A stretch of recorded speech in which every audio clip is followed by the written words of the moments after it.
Hi guys, welcome back to another video. तो जैसे कि लास्ट पार्ट में हमने देखा था, लुओ फैंग बीफा का रूप लेकर कॉकलैंड के पैलेस में एंटर कर जाता है और सक्सेसफुली ब्लैक मेटल पीस को वहां से ले लेता है। पर जैसे ही तलासा को रियल बीफा मिलती है, लुओ फैंग की आइडेंटिटी एक्सपोज हो जाती है। इवन कि लुओ फैंग तलासा और किंग डॉग को चकमा देकर वहां से भाग जाता है। पर आखिर में जी डोंग ब्लैक मेटल पीस पे लगे सोल इम्प्रिंट के कारण उसे पकड़ लेती है और एल्डर जुओ सांगे के ऑर्डर से उसे आइस प्रिजन में डाल देती है। और अब आगे तो ये एपिसोड स्टार्ट होती है और हम देखते हैं लुओ फैंग आइस प्रिजन के अंदर नीचे गिर रहा होता है और अचानक ही उसके हाथ फ्रीज हो जाते हैं। किसी तरह से वो खुद को बैलेंस करके नीचे आता है और बताता है कि यहाँ का सप्रेसिव फोर्स बहुत ही ज्यादा स्ट्रॉन्ग है। यहाँ के स्पेस से कॉन्स्टेंटली एनर्जी रिलीज हो रही है। बवाता कहती है इवन की लार्ज डिटेक्शन मशीन भी यहाँ पे वर्क नहीं कर रही है। और अब लुओ फैंग को समझ आता है कि आइस प्रिजन स्टार को सीलिंग ट्रेजर से कंपेयर क्यों किया जाता है। बवाता बताती है कि यहाँ का सप्रेसिंग पावर इतना ज्यादा स्ट्रॉन्ग है कि इसके कारण यहाँ पे बड़े डिटेक्टर्स भी काम नहीं कर पाते। तो लुओ फैंग समझ जाता है इसी वजह से यहाँ पे डायरेक्ट डिवाइन किंग टेलीपोर्ट करना भी इम्पॉसिबल है। पर लुओ फैंग वर्चुअल यूनिवर्स में कनेक्ट कर पा रहा था। ऐसा इसलिए क्योंकि उसके पास एक एनोनिमस एक्सेस डिवाइस है, यानी एक वर्चुअल लॉगिंग सेंसर, जो कि बस लुओ फैंग के पास है और यहाँ पे केवल लुओ फैंग ही वर्चुअल यूनिवर्स में एंटर कर सकता है। आगे लुओ फैंग बबाता से कहता है खैर चलो इस आइस प्रिजन को एक्सप्लोर करते हैं। और अब वो काफी फास्ट मूव करके आइस प्रिजन को एक्सप्लोर करने लगता है। तभी अचानक ही लुओ फैंग को पीछे से खतरा महसूस होती है, जैसे कि कोई उस पे हमला करने वाला हो। लुओ फैंग मौका पाकर फौरन ही वहां से फ्लाई करके ऊपर आ जाता है और अब उसके सामने एक जायंट सा बीस्ट अपीयर होता है। लुओ फैंग बताता है कि ये तो एक सोल डिवोरिंग बीस्ट है और इस बीस्ट के पास मोसा क्लैन की सीक्रेट मेथड्स भी हैं। जैसे वो बीस्ट लुओ फैंग से अपने बारे में ये सारी बातें सुनती है, वो काफी गुस्से में लुओ फैंग से कहता है तो तुमने मुझे पहचान लिया। इस पर लुओ फैंग कहता है तुम मुझे परफेक्ट टाइम पे मिले हो, क्योंकि मैं 2 दिन से इस आइस प्रिजन में एक्सप्लोर कर रहा हूँ और मुझे अब जाकर कोई क्रिएचर मिला है। वैसे भी मुझे आइस प्रिजन के बारे में थोड़ा गाइड चाहिए। वो बीस्ट तो लुओ फैंग पे हमला करके उसे मारने की प्लानिंग बना रहा था, पर लुओ फैंग उसे इतने पोलाइट से बात कर रहा है जैसे कि लुओ फैंग उसे अपना फ्रेंड बनाना चाहता है। ये सब सुनकर वो बीस्ट और भी ज्यादा गुस्सा हो जाता है और कहता है तुम तो काफी ज्यादा एरोगेंट हो। अब वो जोर से चीखते हुए सीधा लुओ फैंग पे हमला करता है। वो बार बार लुओ फैंग पे क्लो अटैक कर रहा था, पर लुओ फैंग की स्पीड उस बीस्ट से काफी ज्यादा फास्ट होती है। वो आसानी से उसके हर अटैक को डॉज कर रहा था। अब वो बीस्ट बार बार लुओ फैंग का पीछा करके उस पे हमला कर रहा था और लुओ फैंग काफी फास्ट फ्लाई करते हुए उससे बच रहा होता है। साथ ही लुओ फैंग उससे कहता है मैं तो बस तुमसे बात करना चाहता हूँ, आखिर तुम मुझसे फाइट क्यों कर रहे हो। पर वो बीस्ट लुओ फैंग की एक बात भी नहीं सुनता है और पागलों की तरह लुओ फैंग पे हमला कर रहा था। लुओ फैंग उसके हर अटैक को डॉज कर लेता है, पर अचानक ही लुओ फैंग सेंस करता है कि वो बीस्ट उसके करीब ही टेलीपोर्ट होने वाला है। लुओ फैंग फौरन अपने सीओ विंग से खुद को कवर कर लेता है और वो बीस्ट वहीं पे टेलीपोर्ट होकर उसे स्वैलो करने की कोशिश करती है। अब जब वो बीस्ट अपने सारी हदें को पार कर रही है, क्योंकि तब से लुओ फैंग पोलाइटली उससे बात कर रहा होता है, तो अब लुओ फैंग को भी गुस्सा आता है और वो डिवाइन बीस्ट को समन करते हुए उस पे ब्लेड अटैक करता है। बस वो बीस्ट लुओ फैंग की एक ही अटैक में पीछे चला जाता है और लुओ फैंग क्लो अटैक से उसे फौरन ही वहीं पे किल कर देता है। पर लुओ फैंग ये जानकर काफी ज्यादा शॉक होता है कि अभी अभी उसने जो बीस्ट को मारा है वो बस उसकी क्लोन बॉडी थी, वो उस बीस्ट की रियल बॉडी नहीं थी। अब इस बीस्ट को किल करने के बाद लुओ फैंग आइस प्रिजन को एक्सप्लोर करने आगे निकल जाता है, जहां बबाता उसे बताती है कहीं ये सोल डिवोरिंग बीस्ट अपने क्लोन को यूज करके तुम्हारे स्ट्रेंथ को टेस्ट तो नहीं कर रही थी। ये बीस्ट तो काफी ज्यादा चालाक निकला। इस पर लुओ फैंग बबाता से कहता है ये काऊ रेस के लोग तो उस बीस्ट से भी ज्यादा एग्रेसिव है और अब लुओ फैंग का सामना उन्हीं काऊ क्लैन से होता है। लुओ फैंग बताता है जैसे ही काऊ क्लैन के लोगों ने मुझे आता हुआ देखा, वो तो मुझे हार्म करने के लिए अपने डिवाइन बॉडी तक को बर्न कर दिए। साथ ही हम काऊ क्लैन के एक बंदे को देखते हैं जो कि पागलों की तरह लुओ फैंग से फाइट कर रहा होता है, जैसे कि वो बंदा यहाँ पे रहकर फ्रस्ट्रेट हो गया हो। लुओ फैंग बताता है पहले तो वो मुझसे सही से फाइट कर रहे थे, पर 1-2 मूव के बाद अचानक ही वो खुद को सेल्फ डिस्ट्रैक्ट कर दिए, पर लकीली लुओ फैंग उस एक्सप्लोजन से भी बच गया। ये सब सुनकर बबाता कहती है ऐसा लगता है कि यहाँ के लोग तो बिल्कुल ही पागल हैं। जिस पर लुओ फैंग कहता है इन सबको देखकर मैं समझ सकता हूँ कि ये लोग आइस प्रिजन में कैसा एक्सपीरियंस कर रहे हैं। तभी उनके सामने एक टावर अपेयर होती है। बबाता कहती है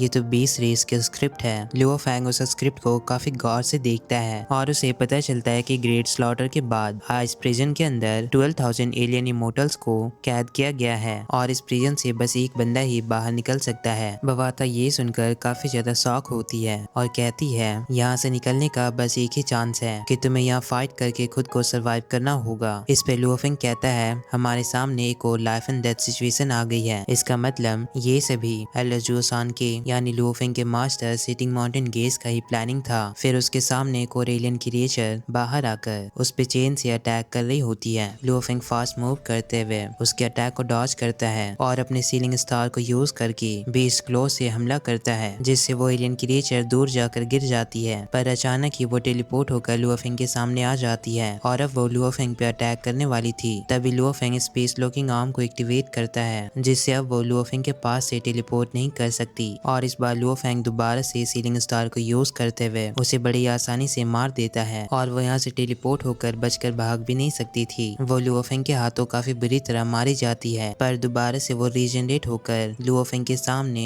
घुटने टेक देती है। क्योंकि वो इमोर्टल लेवल पे थी इसलिए वो पूरी तरह से नहीं मरी थी और अब वो लुओफेंग के सामने दोबारा से रीजनरेट होती है और कहती है मैं तो बस वो एनोनिमस सेंसर लेना चाहती हूँ ताकि मैं वर्चुअल यूनिवर्स में एंटर कर सकूँ। वो गिड़गिड़ाते हुए लुओफेंग से कह रही थी बस मुझे वर्चुअल यूनिवर्स में एंटर करने दो, क्योंकि उसे पता था कि लुओफेंग के पास ऐसा सेंसर है जिसकी मदद से वो वर्चुअल यूनिवर्स में एंटर कर सकती है। वो बस आउटसाइड वर्ल्ड में कांटेक्ट करना चाहती थी ताकि वो अपने मास्टर को कांटेक्ट करके यहाँ से निकलने की रिक्वेस्ट कर सके। वो कहती है इसके बदले मैं तुम्हारे लिए कुछ भी कर सकती हूँ। इस पे लुओफेंग उससे कहता है कि मेरे पास कोई सेंसर नहीं है, लेकिन अगर तुम मुझे कोई यूजफुल इन्फॉर्मेशन देती हो तो मैं तुम्हें छोड़ दूंगा। इस पर मजबूरन वो बताने लगती है कि ये आइस प्रिजन की 5 जायंट में से एक त्यानलेंग है और ये सारी रैंक 863 प्रिजनर के करंट पावर के अकॉर्डिंग रैंकिंग की गई है और आइस प्रिजन के सेंटर में आइस सी है और उसके अराउंड का रीजन इस पूरे आइस प्रिजन को डिवाइड करता है, जैसे कि east, west, northern, southern ice prison. और ये 5 जायंट जो कि इनविंसिबल किंग लेवल के होते हैं वो सभी एक रीजन को कंट्रोल करते हैं और सारे 5 जायंट का लेवल इनविंसिबल किंग लेवल का है और उनके नीचे आते 10 ग्रेट किंग। अब लुओफेंग ड्रिंक करते हुए उस एलियन की सारी बातों को ध्यान से सुन रहा होता है और कहता है अगर मुझे यहाँ से निकलना है तो मुझे काउंटलेस पावरफुल एलियन का सामना करना होगा जो कि मेरे मास्टर किंग टुयान जितना पावरफुल होंगे। सीन शिफ्ट होती है दूसरी और हम देखते हैं सारे एलियन क्रिएचर अपने स्पिरिचुअल एनर्जी से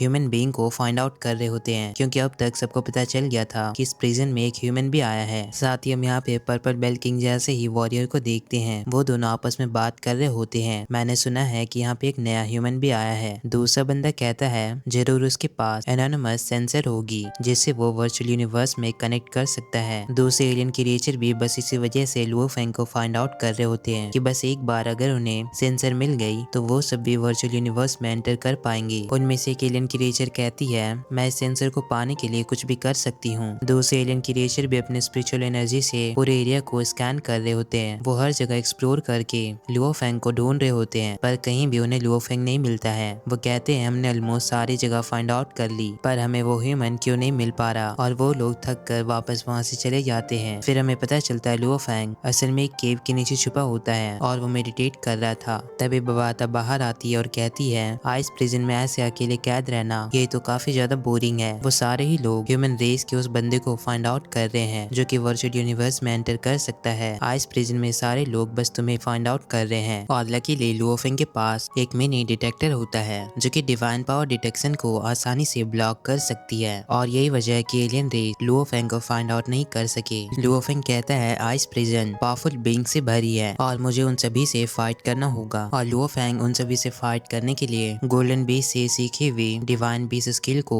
सीलिंग स्टार के साथ कंबाइन करके एक नई कॉम्बैट स्किल बनाने लगता है और बताता है कि वो सबसे पहले अपने मेंटल पावर को यूज करके सारी एनर्जी डिवाइन बीस की टेल पे कंसंट्रेट करेगा। फिर सीलिंग स्टार मैप के साथ एक न्यू टेक्निक फॉर्म करेगा, तब जाकर बाकी एलियन से वो फाइट करेगा और वो इस न्यू टेक्निक का नाम देता है 10,000 स्टार डायग्राम। साथ ही अपने मास्टर क्यूरियोसिटी लॉर्ड की बात याद करने लगता है जब वो लुओफेंग को अप्रिशिएट कर रहे थे कि तुम्हारी साइकिक वेपन टेक्निक काफी ज्यादा हाई है, पर बैटल्स के काफी सारे फॉर्म हो सकते हैं, इसलिए बेहतर होगा कि तुम सबसे पहले 10 रियल बैटल ग्राउंड में जाकर पहले फाइट करो, फिर मुझसे मिलना। साथ ही क्यूरियोसिटी लॉर्ड उसके जाने के बाद बताते हैं कि ये डिवाइन बेस के पाथ को फॉलो कर रहा है और वॉरियर और स्पिरिट मास्टर दोनों के डिफरेंट ब्रांचेस होते हैं। इवन के स्ट्रॉन्गेस्ट पावर हाउसेस भी बस एक ही ब्रांच को चूज करता है ताकि वो पूरी तरह से फोकस करके उसे मास्टर कर ले। और अगर लुओफेंग अपना फोकस दोनों ब्रांचेस में देना चाहता है तो बेहतर होगा कि उसे रियल एक्सपीरियंस से कुछ सीखना चाहिए। और यही वजह है कि मास्टर ने उसे यूनिवर्स बैटल ग्राउंड में भेजा था। मास्टर को ट्रस्ट है कि लुओफेंग की साइकिक वेपन काफी ज्यादा पावरफुल है, बट वो उसे रियल रियल एक्सपीरियंस देना चाहते थे। आगे हम देखते हैं लुओ फैंग उसी डीमन टावर के बाहर रहता है जहाँ कोई एलियन क्रिएचर जमीन से ऊपर आ रहा था। लुओ फैंग उससे कहता है अगर हिम्मत है तो बाहर आओ, और अब वहाँ पे काफी ज्यादा एनर्जी फ्लक्चुएशन होने लगती है। इस और हम देखते हैं उन एलियन क्रिएचर को, और वो सब भी उस एनर्जी फ्लक्चुएशन को देख रहे होते हैं। वो आपस में पूछते हैं ये सब क्या हो रहा है, यहाँ पे तो काफी स्ट्रॉन्ग एनर्जी फ्लक्चुएट कर रही है, जरूर वो ह्यूमन अपेयर हो गया। और ये एनर्जी फ्लक्चुएशन लुओ फैंग ही कर रहा था ताकि वो एलियन रेस इस एनर्जी को देखकर उसके सामने आ जाए। वो एलियन कहती है 10 ग्रेट किंग और 5 जायंट किंग सारे पावरफुल क्रिएचर बस तुम्हें ही ढूंढ रहे हैं। साथ ही हमें 5 जायंट में से एक सिल्वर आइज को भी देखने को मिलता है और इसके बॉडीज में काफी सारे आइज होते हैं। अब लुओ फैंग के एनर्जी फ्लक्चुएशन के कारण वहाँ पे ढेर सारे एलियन क्रिएचर इकट्ठा हो जाते हैं। साथ ही वहाँ पे कुछ पावरफुल क्रिएचर भी अपेयर हो गए थे, जिसे देखकर बबाता घबरा जाती है। तभी वहाँ पे एक पावरफुल सा एलियन क्रिएचर टेलीपोर्ट होकर लुओ फैंग से कहता है ह्यूमन तुम्हारी इतनी हिम्मत कि तुम खुद ही हमारे सामने आ गए। फिर हमें पता चलता है कि ये थंडर रन किंग है जो कि 10 ग्रेट किंग में से एक है और इसे टाइम लॉ का मास्टर भी कहा जाता है। इस पर लुओ फैंग उसे जवाब देता है थंडर रन किंग तुमने सही कहा। तो थंडर रन किंग उससे कहता है ऐसा लगता है कि तुम्हारी मौत मेरे ही हाथों लिखी है। और अब थंडर किंग भी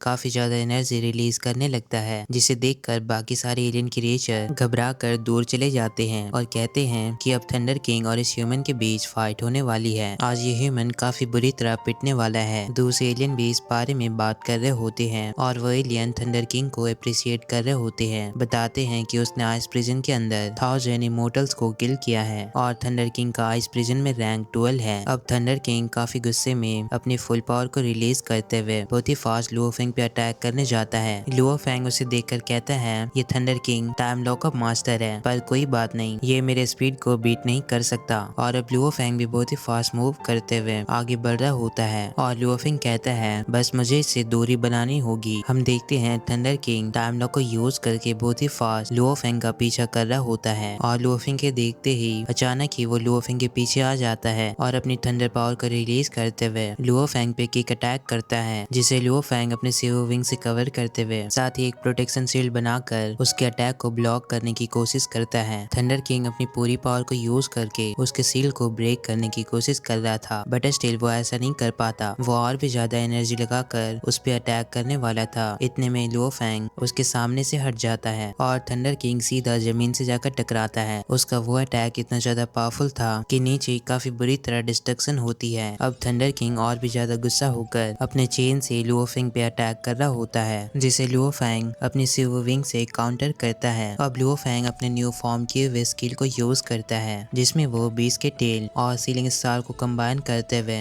थंडर किंग पे अटैक करता है। अब थंडर किंग अपने लाइटनिंग ट्रेस को यूज कर रहा था, वहीं लुओ फैंग डिवाइन बेस्ट और सील स्टार की कंबाइन अटैक, पर इसमें थंडर किंग की अटैक लुओ फैंग के अटैक को आसानी से डिस्ट्रॉय कर देती है, जिसे देखकर लुओ फैंग काफी ज्यादा गुस्सा होता है और थंडर किंग के अटैक से वहाँ काफी पावरफुल सा एक्सप्लोजन होता है। मौका पाकर लुओ फैंग फौरन ही वहाँ से फ्लाई करते हुए वहाँ से निकल जाता है। इस और हम देखते हैं कि एलियन क्रिएचर को जो कि दूर से ही सारी चीजों को देख रहा होता है, तभी अचानक ही उसके सामने काफी स्ट्रॉन्ग सा सप्रेसिंग पावर रिलीज होता है, जिससे वो खुद को स्टेबल भी नहीं कर पा रहा था। तभी वो पीछे मुड़कर देखता है तो वो काफी ज्यादा घबरा जाता है, क्योंकि उसके पीछे 5 जायंट में से एक सिल्वर आइज बाहर आ गया था। वो अपने सामने सिल्वर आय को देखकर काफी ज्यादा डर रहा होता है। सिल्वर आय गुस्से में उसे कहता है मेरे रास्ते में मत आओ, अगर जान प्यारी है तो फौरन यहाँ से भाग जाओ। वो बंदा फौरन ही अंडरग्राउंड चला जाता है। अब सिल्वर आय फौरन ही लुओ फैंग और थंडर किंग के दरमियान फाइट वाली जगह की ओर बढ़ता है। इस और हम देखते हैं लुओ फैंग काफी फास्ट मूव कर रहा था और थंडर किंग अब भी उसका पीछा कर रहा होता है। वो गुस्से में लुओ फैंग से कहता है बस तुम्हारे पास भागने के अलावा और कौन सी स्किल है। ये सुनकर लुओ फैंग उसके सामने से इतना फास्ट मूव करता है कि खुद थंडर किंग भी कंफ्यूज हो जाता है कि आखिर लुओ फैंग किस डायरेक्शन में गया। तभी उसके पीछे से लुओ फैंग 10,000 स्टार डायग्राम इसके फर्स्ट फॉर्म को यूज करते हुए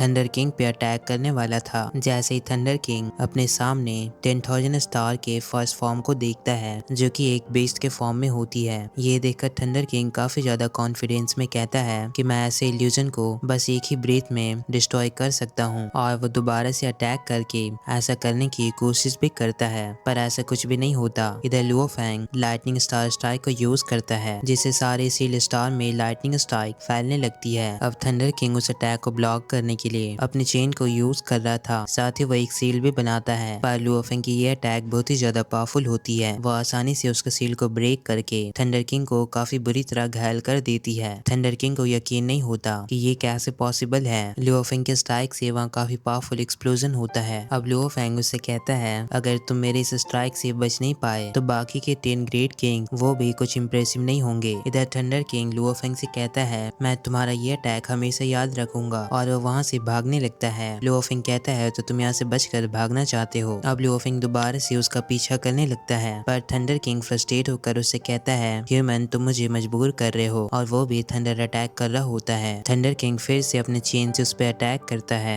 और इस बार भी उसके अटैक से हर तरफ एनर्जी फ्लक्चुएट करती है। इधर बाकी के एलियंस आपस में बात कर रहे होते हैं कि ये ह्यूमन तो थंडर किंग को फोर्स कर रहा है। ऐसा लगता है कि वो अपनी डिवाइन बॉडी को बर्न कर देंगे। ये देखकर कुछ एलियंस भी खुश हो रहे होते हैं। उन्हें लगता है कि थंडर किंग के साथ वो ह्यूमन भी सेल्फ डिस्ट्रक्शन में मारा जाएगा। अब थंडर किंग फ्रस्ट्रेट होकर वो अपने डिवाइन बॉडी को सेल्फ डिस्ट्रैक्ट करने वाला था, इसलिए वो लुओ फेंग के करीब जाने लगता है पर लुओ फेंग उसे काफी फनी सा एक्सप्रेशन देकर फौरन ही वहाँ से भाग जाता है। और क्योंकि लुओ फेंग की स्पीड थंडर किंग से बहुत ही ज्यादा फास्ट है तो थंडर किंग उसका पीछा भी नहीं कर पाता। इधर लुओ फेंग फ्लाई करते हुए कहता है अगर तुम्हें जलने का काफी ज्यादा शौक है तो तुम अकेले ही जलो। इवन कि वो टेलीपोर्ट होकर लुओ फेंग के काफी ज्यादा क्लोज आ जाता है और अब वो खुद को सेल्फ डिस्ट्रैक्ट करने वाला था, लेकिन दोबारा से लुओ फेंग बहुत ही फास्ट मूव करते हुए उससे दूर चला जाता है। इस पर थंडर किंग लुओ फेंग से कहता है ह्यूमन भागो मत, तुम तो काफी ज्यादा शातिर हो। अब वो एलियन जो कि थंडर किंग के लिए खुश हो रहे होते हैं वो काफी उदास होकर कहते हैं इवन कि थंडर किंग भी इस ह्यूमन को पकड़ नहीं पा रहे हैं। इवन कि वो उसे पकड़ने के लिए अपनी बॉडी को भी बर्न कर दिए बट स्टिल वो ह्यूमन बहुत ही ज्यादा फास्ट मूव कर रहा है। अब सारे एलियन लुओ फेंग के स्पीड को देखकर काफी ज्यादा सरप्राइज रहते हैं और कहते हैं कि आइस प्रिजन के अंदर ये ह्यूमन की स्पीड बहुत ही ज्यादा फास्ट है। इधर थंडर किंग को काफी ज्यादा रिग्रेट हो रहा होता है क्योंकि उसने लुओ फेंग को पकड़ने के लिए अपने कुछ डिवाइन बॉडी को भी बर्न कर दिया था बट इसके बावजूद वो लुओ फेंग को कैच नहीं कर पाया, इसलिए वो गुस्से से अंडरग्राउंड चला जाता है और वहाँ काफी पावरफुल से एनर्जी रिलीज होती है। अंदर थंडर किंग काफी ज्यादा गुस्से में होता है। तभी वो नोटिस करता है कि बाहर दोबारा से एनर्जी फ्लक्चुएट कर रही है और इस बार की एनर्जी पहले से बहुत ही ज्यादा स्ट्रॉन्गेस्ट होती है और सारी चीजें दोबारा से रिफॉर्म होने लगती है जो भी थंडर किंग ने डिस्ट्रक्शन मचाई थी। थंडर किंग ये सब देखकर लुओ फेंग से कहता है ह्यूमन अब तुम नहीं बचोगे और अब दोबारा से वो बाहर निकलकर बैटलफील्ड की ओर जाने लगता है। इधर लुओ फेंग थंडर किंग की सिचुएशन को देखकर हंस रहा होता है। तभी अचानक ही उसे आगे से कुछ महसूस होता है और वो खुद को सीओ विंग से कवर करता है। तभी उसे एक बोल्ड सी आवाज आती है ह्यूमन तुम वो सेंसर मेरे हवाले कर दो जिससे वर्चुअल वर्ल्ड में एंटर किया जा सकता है। और अब वहाँ पे चारों ओर काफी ज्यादा एनर्जी फ्लक्चुएट करने लगती है।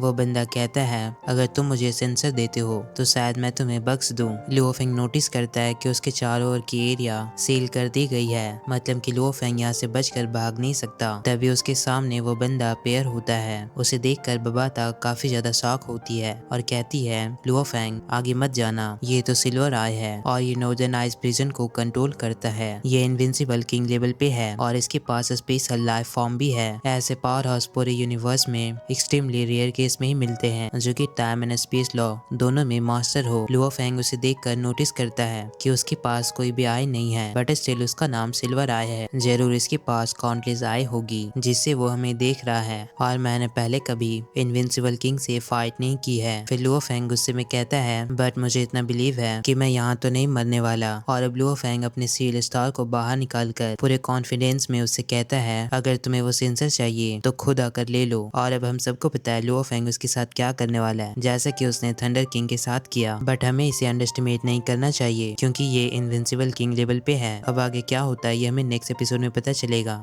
各位，有胆量就出来吧！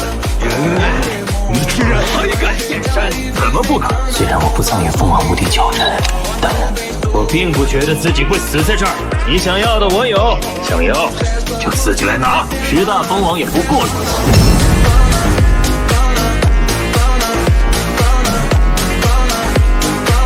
危险！